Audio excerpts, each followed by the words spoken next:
साफ तौर पर खबर पंजाब से है, जहां पर आप नेता को गोली मार दी गई दिन दहाड़े और पुलिस हाथ पर हाथ धरे बैठी रही। जब एक आप नेता का ये हाल है, पंजाब में सरकार किसकी है? आपकी। जब वो आप नेता को दिन दहाड़े गोली मारी जा रही है, ऐसे में आम जन की सुरक्षा के बारे में सवाल तो यहां पर उठने लाजमी है। फिलहाल यहां पर पूरी तरह से पंजाब में कानून व्यवस्था को लेकर बड़े ही कड़े सवाल उठ रहे हैं। कैसे ये कानून व्यवस्था चरमराती हुई साफ तौर पर नजर आ रही है, जब ये सनसनीखेज वारदात हुई है दिन दहाड़े गुरुद्वारे के बाहर। दिन दहाड़े आप नेता की हत्या यहां पर कर दी गई है। बदमाशों ने ताबड़तोड़ गोलियां बरसाई। अज्ञात बदमाश बताए जा रहे हैं। अभी तक इस बारे में कोई जानकारी नहीं मिल पा रही है कि किसने गोली चलाई इस आप नेता पर। लकी ओबरॉय की हत्या हुई है दिन दहाड़े और बदमाशों ने जिस तरह से लगातार गोलियां बरसाई, कहां? गुरुद्वारे के बाहर, एक आस्था के मंदिर के बाहर ये हुआ है। पंजाब में कानून व्यवस्था जिस तरह से ठप नजर आ रही है, साफ तौर पर देख सकते हैं। 5 उन्हें गोलियां लगी हैं छाती पर और सिर पर। निजी अस्पताल में इलाज के लिए उन्हें ले जाया गया, जहां पर उन्हें की मौत हो गई। वारदात से जालंधर में दहशत का माहौल है। अपराधियों की धरपकड़ के लिए कई टीम गठित यहां पर की गई हैं। इलाके की घेराबंदी भी की गई है। पुलिस सीसीटीवी भी तलाश रही है, खंगाल रही है, लेकिन फिलहाल अभी तक इस बारे में कोई अपडेट नहीं मिल पाया है कि कौन थे वो लोग जिन्होंने लकी ओबरॉय को गोली मारी, कहां से आए, कहां निकल गए। तो कौन है आप नेता के हत्यारे? बड़ा सवाल यहां पर। पंजाब में बेखौफ बदमाश घूमते नजर आ रहे हैं और पूरी तरह से कानून व्यवस्था ठप है। तो कैसे, इस पूरी खबर पर इस वक्त हम जानकारी लेते हैं कि कौन है ये आप नेता हत्यारे जो देख रहे हैं आप। इसमें तस्वीरों में देख रहे हैं यहाँ पर कि कैसे बदमाशों ने ताबड़तोड़ गोलियां चलाई। एक तरफ वो तस्वीर है गोली लगी गाड़ी की और दूसरी तरफ आप लकी ओबरॉय को देख सकते हैं। कैसे पुलिस अब सुराग तलाशती हुई, निशानदेही करती हुई और घटनास्थल का निरीक्षण करती हुई। लेकिन फिलहाल अभी तक जो जानकारी मिली है उसमें कौन है ये हत्यारे, इस बारे में अभी तक अपडेट नहीं मिल पा रहा है। साफ तौर पर ये तस्वीरें यही कह रही हैं कि बेखौफ बदमाश इस वक्त पंजाब में सरेआम गलियों सड़कों पर घूम रहे हैं, लेकिन किसी तरह की भी कोई धरपकड़ हो नहीं रही। गुरमीत सिंह का रुख कर लेते हैं, हमारे संवाददाता। गुरमीत, सबसे पहला सवाल यही कि इस वक्त क्या कुछ अपडेट मिल पा रहा है इस पूरी घटना को लेकर? कौन थे, कहां से आए और आखिर हुआ क्या उस वक्त गुरुद्वारे के बाहर?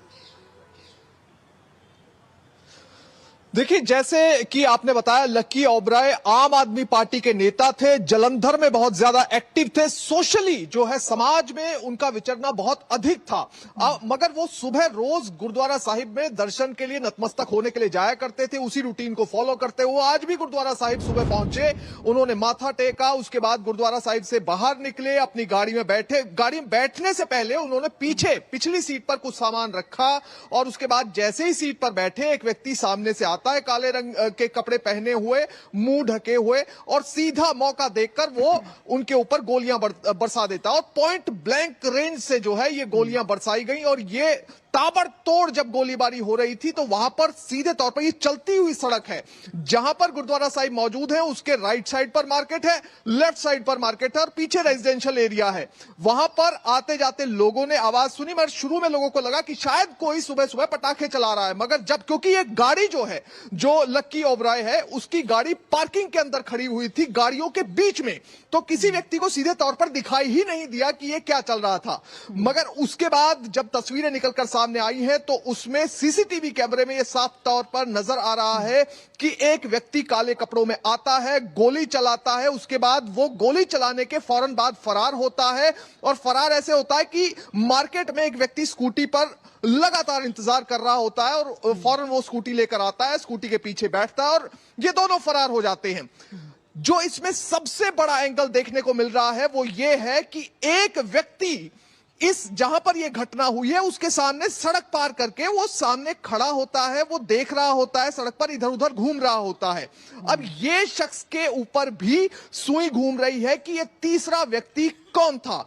क्या यह तीसरा व्यक्ति ही वो व्यक्ति है जिसने कि इस हमलावर को, जिसने गोली चलाई, उसे सूचित किया कि अब लकी ओबराय यहां पर पहुंच चुका है और इसे गोली मारने के लिए आप आ जाइए?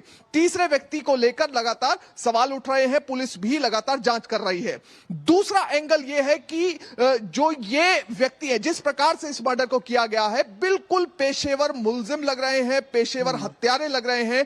तो ऐसे में ये कौन है, किस गैंग के साथ संबंधित है, उसका पता लगाने की पुलिस कोशिश कर रही है। बिल्कुल गुरमीत, यहाँ पर जो तस्वीरें आप बयां कर रहे हैं सीसीटीवी में सब कैद हुई हैं। किसने गोली चलाई, कौन इंतजार कर रहा था, कौन स्कूटी लेकर वेट कर रहा था, ये तमाम चेहरे सीसीटीवी में कैद हुए हैं। उसके बाद पुलिस की कार्रवाई कहां तक पहुंची है? अभी तक इनको पकड़ा क्यों नहीं गया या कुछ भी तरह की लीड क्यों नहीं मिल पाई है? देखिए, अभी तक पुलिस का यह कहना है कि यह घटना हुई है और हम हर एंगल से जांच कर रहे हैं। जो ये घटना स्थल है, यहां पर गुरुद्वारा साहिब की बिल्कुल एंट्रेंस पर एक सीसीटीवी कैमरा लगा हुआ था, जिसकी सीसीटीवी जो तस्वीरें हैं वो निकलकर सामने आई हैं। एक तो वो सीसीटीवी है, दूसरा ये जो लोग जो सड़क से, जो गुरुद्वारा साहिब और मार्केट के बीच की सड़क है जिससे ये स्कूटी पर फरार हुए हैं, वहां पर रास्ते में जितने भी सीसीटीवी कैमरा हैं उनको खंगाला जा रहा है और इस स्कूटी के नंबर को ट्रेस किया जा रहा है। ये स्कूटी कहां से आई, किस व्यक्ति की स्कूटी है, क्या ये नंबर असली था, इन सब पहलुओं से इसको खंगाला जा रहा है। इसके साथ ही पंजाब में पिछले कुछ समय में जो सरपंच जरमल सिंह की हत्या हुई थी अमृतसर में, इसके साथ राणा बड़ाल चौरिया, नवीन अरोड़ा, एक लंबी फेहरिस्त है, मगर लगभग जो मर्डर का तरीका है, जो कत्ल का तरीका है, वो ऐसा ही रहा कि एक व्यक्ति मुंह छिपाकर आता है। कई बार जैसे जरमल सिंह की हत्या हुई तो फोन पर व्यक्ति बात कर रहा था और सीधे अंदर मैरिज हॉल में दाखिल होता है और गोली मारता है, पॉइंट ब्लैंक रेंज से फरार हो जाता है। इसमें भी लगभग वही तस्वीर दिखाई दे रही है। पिछले मर्डर में जो जरमल सिंह की हत्या थी उसमें प्रभ दासूवाल और डोनी बल गैंग जो है उन्होंने इसकी जिम्मेदारी ली थी। अभी तक इस कत्ल की जिम्मेदारी किसी ने नहीं ली है, मगर यहां पर पुलिस के ऊपर, प्रशासन के ऊपर, लॉ एंड ऑर्डर के ऊपर लगातार सवाल उठ रहे हैं कि क्या पंजाब में ये जो गैंगस्टरवाद है ये एक बार फिर से उभर रहा है। इसे लेकर लगातार सवाल खड़े हो रहे हैं क्योंकि ये जो फेहरिस्त है ये छोटी नहीं है, ये बहुत लंबी है। बहुत बड़े स्तर पर लगभग हर महीने एक न्यूज मेकिंग मर्डर पंजाब में हो रहा है जो लगातार एक चिंता का विषय है। यहाँ पर विपक्ष चिंता का विषय है और ये 30 दिसंबर को वीबी जीराम जी के ऊपर पंजाब सरकार ने एक विधानसभा सेशन बुलाया था, इसे कानून व्यवस्था के ऊपर बुलाया जाना चाहिए था। बिल्कुल बिल्कुल। तो लकी ओबरॉय की दिन दहाड़े हत्या, तस्वीरों में हम देख सकते हैं कैसे गोली लगी, उनकी गाड़ी भी खड़ी है। बहुत बहुत शुक्रिया गुरमीत फिलहाल इस जानकारी के साथ जुड़ने के लिए। तो गंभीर सवाल यहां पर उठ रहे हैं प्रशासन पर, पुलिस पर, और कि कैसे दिन दहाड़े एक नेता की हत्या कर दी जाती है और पुलिस के हाथ अभी तक किसी भी तरह का कोई भी लीड नहीं मिला है।